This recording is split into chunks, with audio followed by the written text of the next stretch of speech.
2024 সালে পরীক্ষার জন্য লাস্ট মিনিটে গুরুত্বপূর্ণ একবার প্রশ্নপত্র দেখব।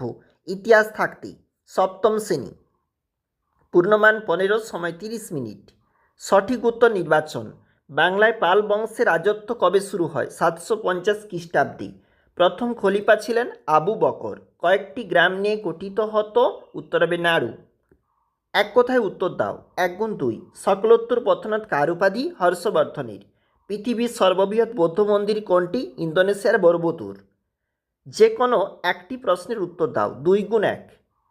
প্রাচীন বাংলার প্রধান অঞ্চল দুটির নাম লেখো এবং প্রাচীনকালে বঙ্গ বলতে কোন অঞ্চলকে বোঝায়?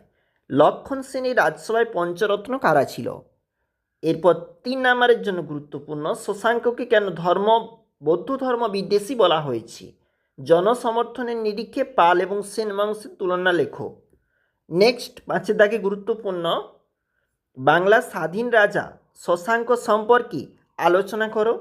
এবং পরের প্রশ্ন, বিক্রমশীল মহাবিহারের পরিচয় দাও অথবা নালন্দা মহাবিহার সম্পর্কে লেখো। লাস্ট মিনিটে অবশ্যই দেখে রাখবে প্রশ্নগুলি।